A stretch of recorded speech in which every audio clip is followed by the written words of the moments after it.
Cumprimento a todos com a graça de nosso Senhor Jesus. Hoje eu quero reagir a um vídeo do pastor César Cavalcante, em que ele traz algumas observações, algumas das suas considerações, ponderações, a sua avaliação sobre livre-arbítrio e calvinismo, e a partir de uma pergunta que fizeram para ele ali no seu programa, né? Destaco inicialmente já, né, o respeito que temos por esse irmão, por esse pastor, que tem também lutado pela fé cristã, e eu acredito que, mais uma vez aqui, ele comete erros, não porque ele não compreende o calvinismo, não é isso, mas ele comete erros porque ele parte de uma perspectiva não reformada e não tem como ser definitivamente bíblico, como nós veremos agora nesse vídeo, e não ser reformado, principalmente no assunto que ele tenta tratar, né?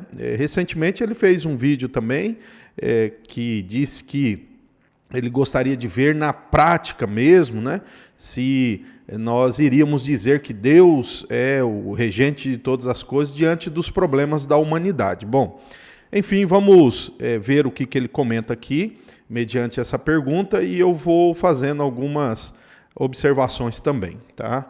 Então, destacando aqui, meu irmão em Cristo, né, eu acredito que a sua posição tem erros, né? Ele não defende aí a posição reformada, portanto, ele deve ser arminiano, se não for também. Geralmente está próximo desse sistema aí chamado arminiano ou livre-arbitrianismo, né? Então vamos lá. O Jacó, o Esaú, não sei o que lá. E quem defende o contrário, quem defende que o homem não tem livre-arbítrio, os nossos irmãos reformados, por exemplo, o pessoal calvinista, por exemplo, tem outros boletos para resolver, que é o seguinte: se o homem não tem livre-arbítrio, quem é que escolheu o pecado que eles cometem? Se ele não tem escolha, por exemplo, agora, nesse momento agora, tem alguém sendo assassinado nesse país ou nesse mundo? Tem. Tem alguém sendo estuprado nesse momento? Tem. Tem alguém sendo, sei lá, enganado? Agora tem. Tem adultério acontecendo? Tem. Tem sequestro em andamento agora, nesse momento? Tem. Tá. Deus é que mandou fazer isso? Deus quis que um homem estuprasse um bebê? Uma adolescente? Uma criança? Então temos aí essa questão. Quando você diz que o homem não tem livre-arbítrio e tudo já foi designado por Deus. Então, aqui começa com esse tipo de problema lançado contra os reformados, contra os calvinistas, como que se esse não é um problema para o cristão, como um todo. Essa pergunta que ele faz e essas abordagens a partir de crimes, ele simplesmente está agindo como que se isso não fosse um problema para ele. Então vamos lá, ele parte do pressuposto que Deus, observe só, Deus respeita o livre-arbítrio do estuprador quando estupra uma criança. É isso, então? Então Deus não pôde fazer nada porque ele não pode interferir no livre-arbítrio, né? Parece ser bonito dizer que Deus então permite que crianças sejam sequestradas, mortas, porque ele está respeitando o livre-arbítrio. Então, ao dizer isso, ele ofusca a verdadeira posição reformada, calvinista, que diz que Deus ele decreta todas as coisas, e esse decretar todas as coisas vem por meio de atos providenciais, que rege a atitude de homens. E as atitudes de homens são pecaminosas. E Deus, em sua soberania, decide ou decreta não impedir as atitudes pecaminosas de homens, para mostrar como os homens são maldosos, como eles estão afastados de Deus, como merecem o juízo de Deus.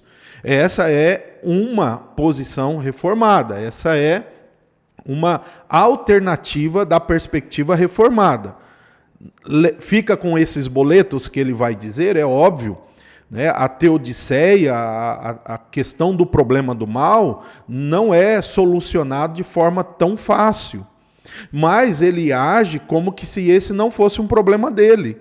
E eles, não, no arminianismo ou no livre-arbitrianismo, nós temos o conceito de livre-arbítrio, tá? Então, numa avenida paulista aí, meu caro irmão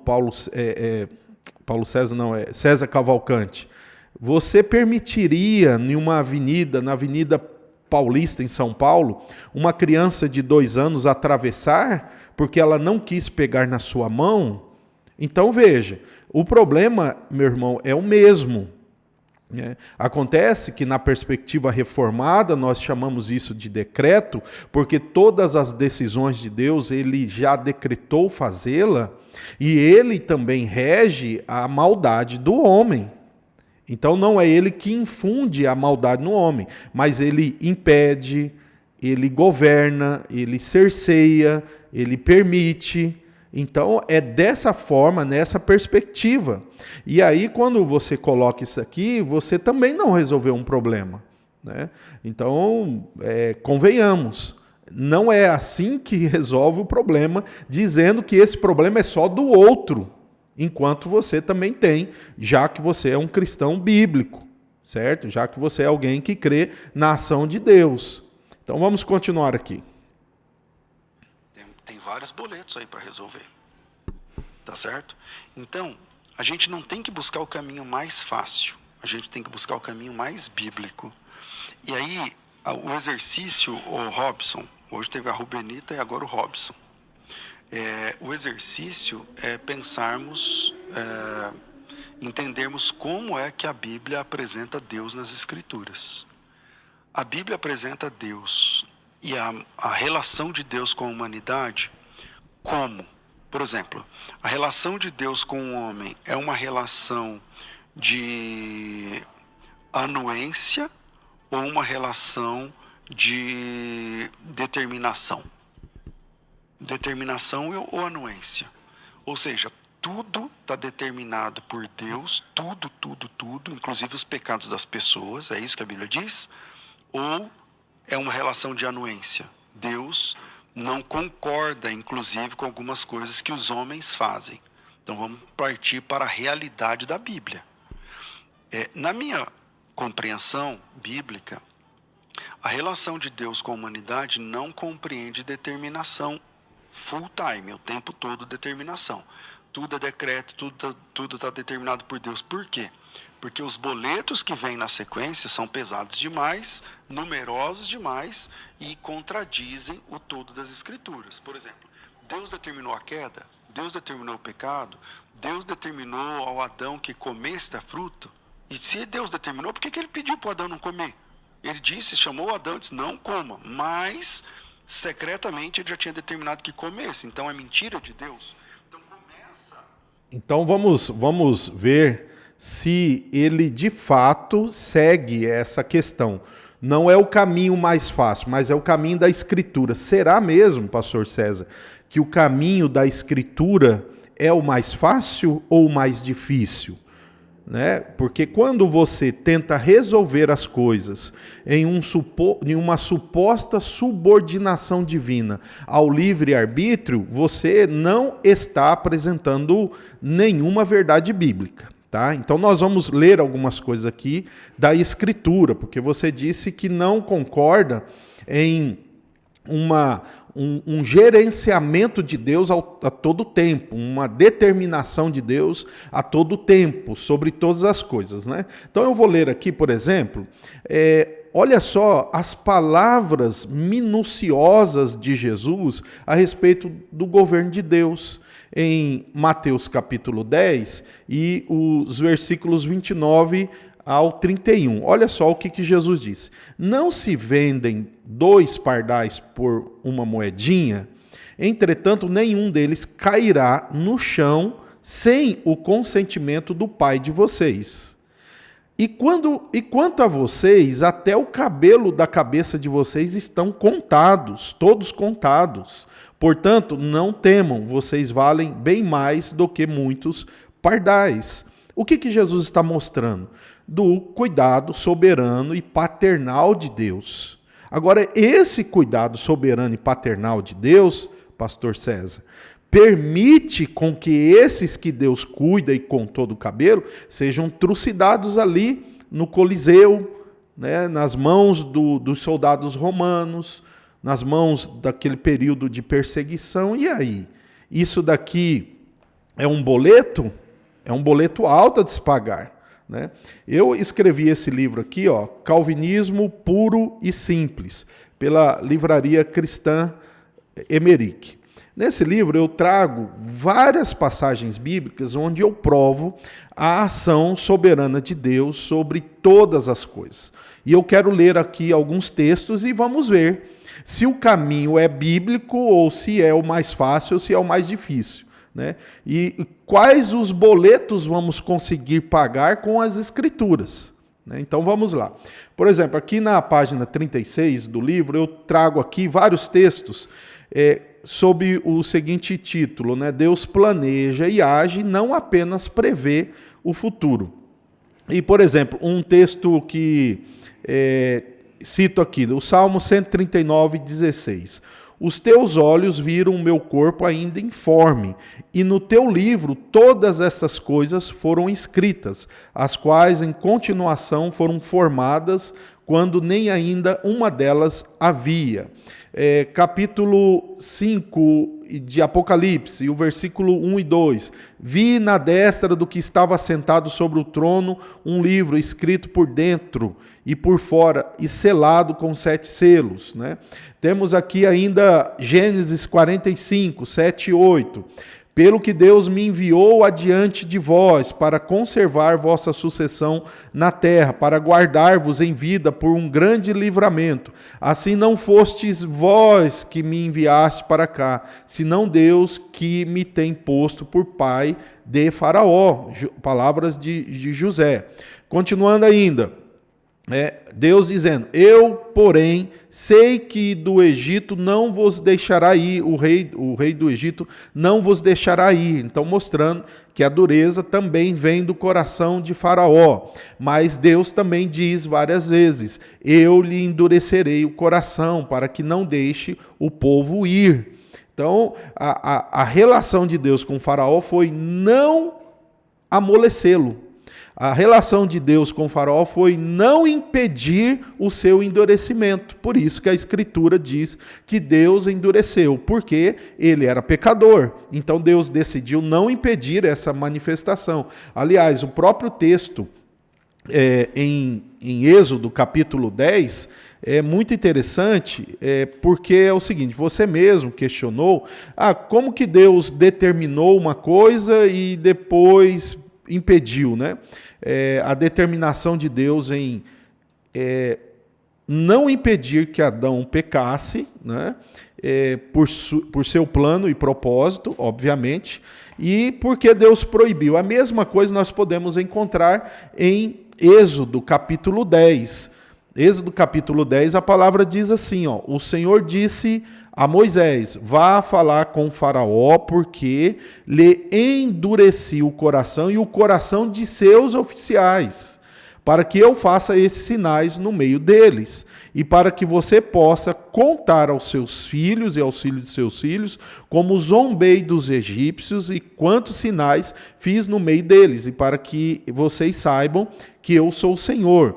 Moisés e Arão apresentaram-se a Faraó e lhe disseram, assim diz o Deus dos Hebreus, o Senhor, o Deus dos Hebreus, até quando você recusará humilhar-se diante de mim? Deixe o meu povo ir para que me adore. Observe, o texto disse, são palavras da Bíblia, pastor César Cavalcante, são palavras da Bíblia, isso aqui não é palavras de Calvino, não são palavras de Calvino, isso aqui não são institutas. A Bíblia está dizendo, Deus dizendo, eu vou endurecer o coração de Faraó e de seus oficiais. E depois Deus mesmo diz para Arão e Moisés irem lá e perguntar, até quando vocês vão resistir? Notou? Então, aqui é boleto? Está pago? É escritura. Vamos continuar com alguns textos ainda. Por exemplo, Deuteronômio, capítulo 29, o versículo 4. Olha o que a escritura diz.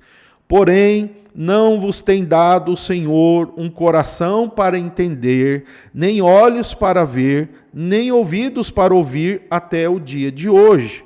Então, observe que a instrução da lei dada ao povo iria capacitar o povo a ver, mas aqui está mostrando que Deus até então não tinha dado isso para eles. Então, é Deus agindo, palavras da Escritura. Isso daqui não foi escrito por João Calvino, tá bom? Continua, Isaías 63, 17. Por que, ó Senhor, nos fazes errar dos teus caminhos? Por que endureces o nosso coração para que não te temamos? Volta por amor dos teus servos, as tribos da tua herança. Isaías 63, 17. Tem boleto aqui, pastor? Está pago pelas Escrituras. Continua, Ezequiel 14, 6.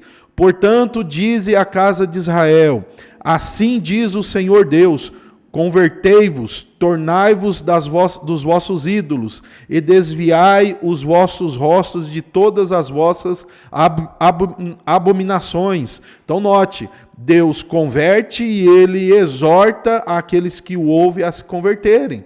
Então as duas coisas, responsabilidade e soberania.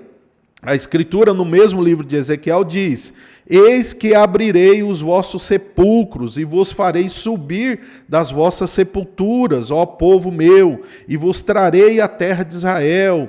E sabereis que eu sou o Senhor quando eu abrir os vossos sepulcros e vos fizer subir das vossas sepulturas, ó povo meu, e porei em vós o meu espírito e vivereis, e vos porei na vossa terra, e sabereis que eu, o Senhor, disse isso e fiz, diz o Senhor.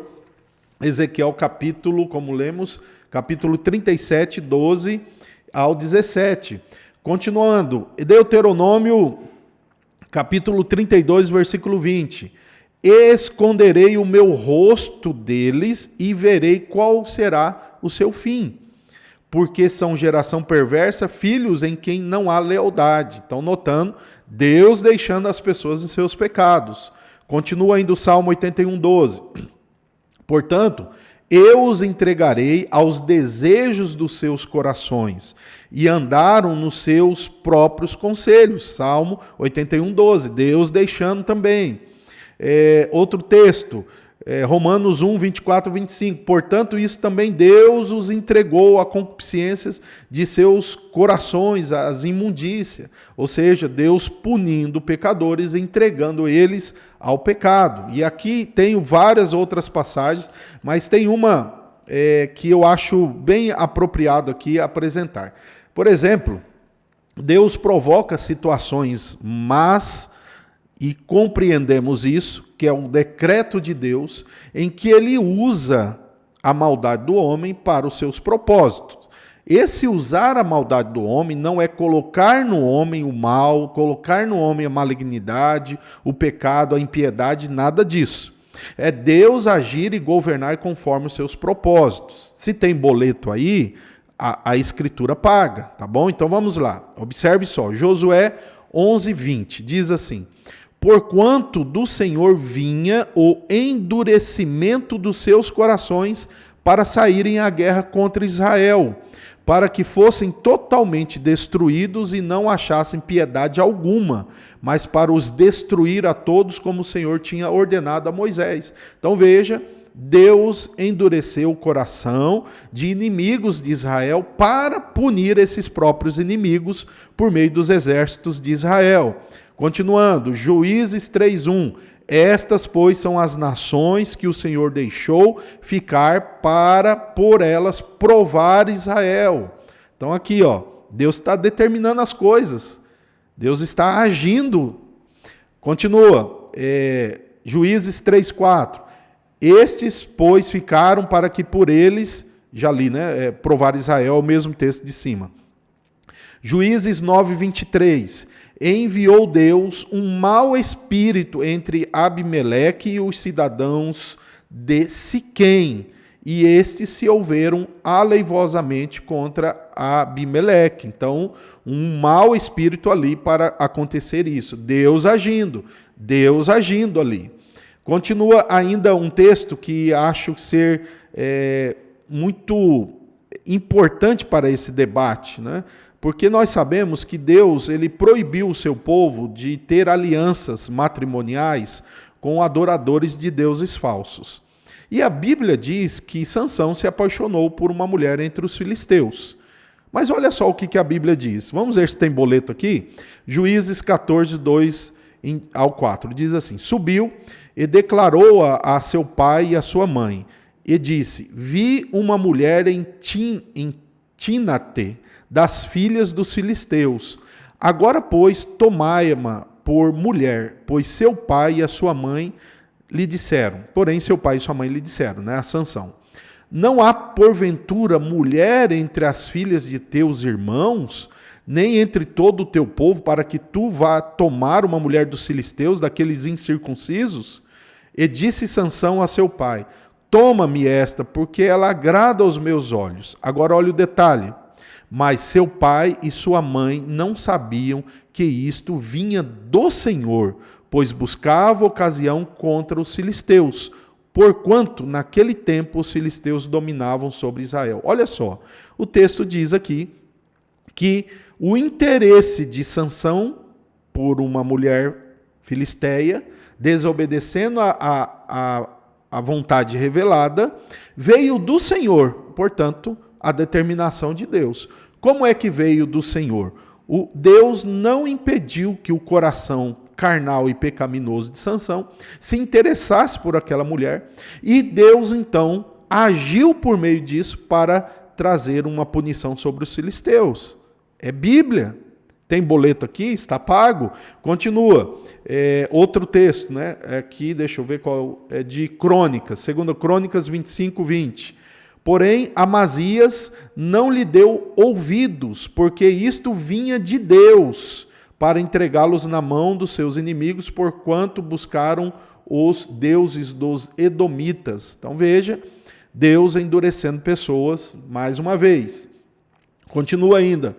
1 Reis 12, 15. O rei, pois, não deu ouvido ao povo, porque esta revolta vinha do Senhor para confirmar a palavra que o Senhor tinha falado pelo ministério de Aías, o silonita, a Jeroboão, filho de Nabate. Então, mais uma vez algo que vinha do Senhor, Deus determinando. E aqui eu tenho vários outros textos, muitos textos, que eu mostro, provo biblicamente que Deus age sim, constantemente. Na história bíblica, isso não é exceção. Deus age constantemente e ele confirma isso, né?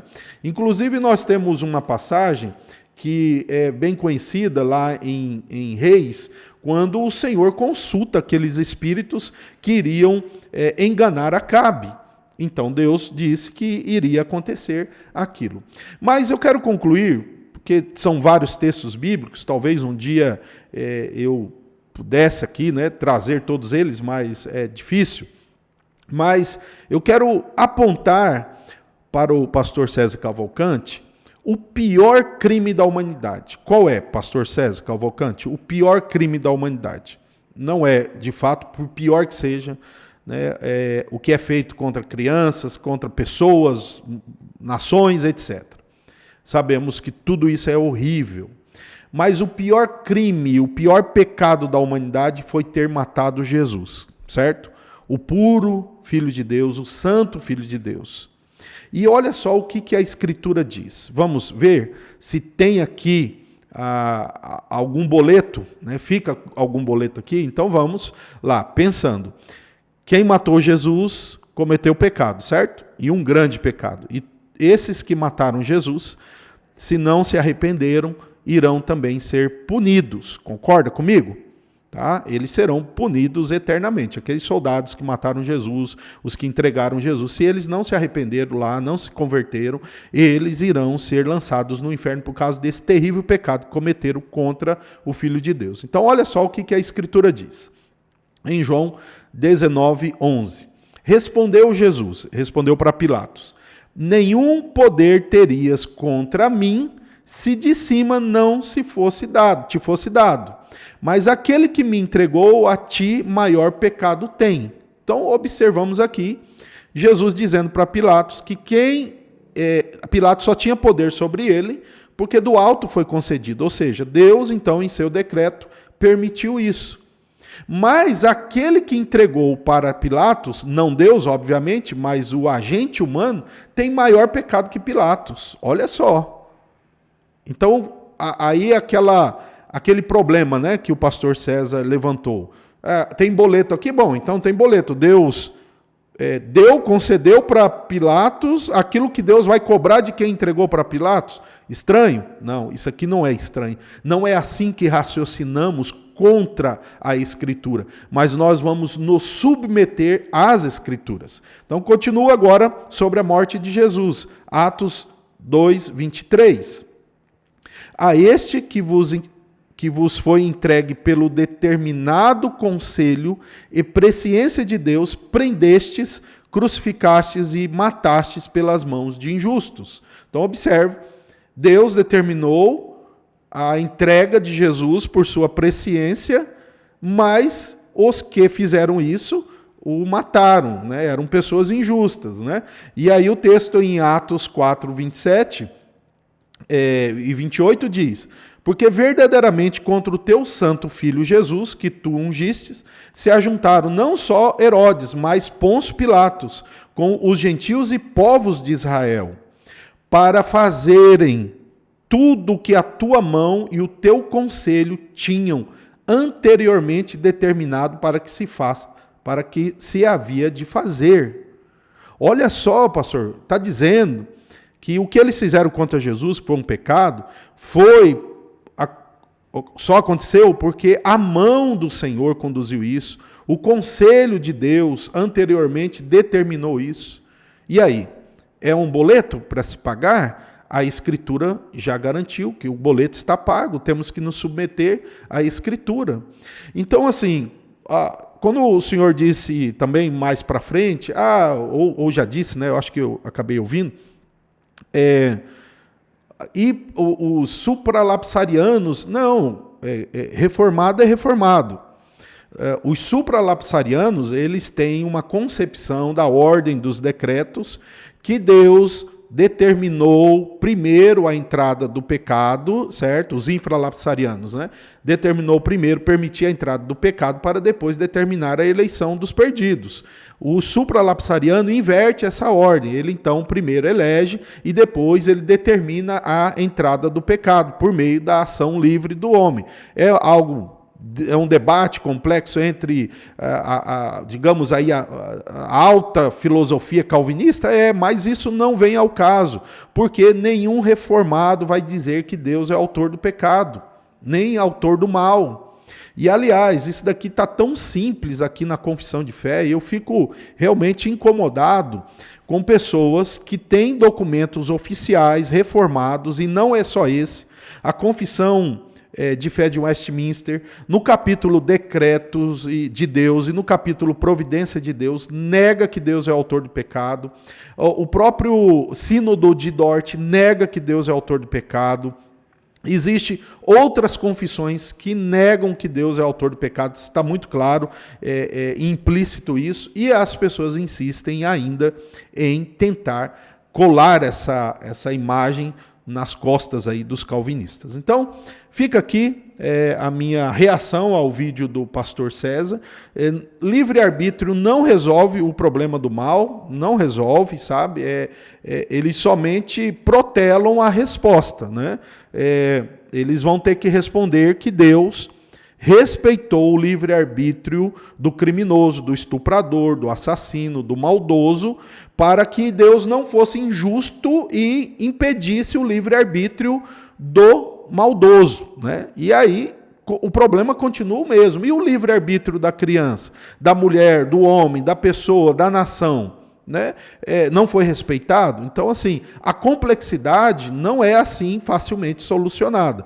E se por um lado gera problemas, para o outro gera também. Mas, honestamente dizendo, pastor César, o caminho mais difícil é o caminho das Escrituras. E o caminho das Escrituras não dá essa solução simplista que os arminianos ou os livre-arbitrianos dão.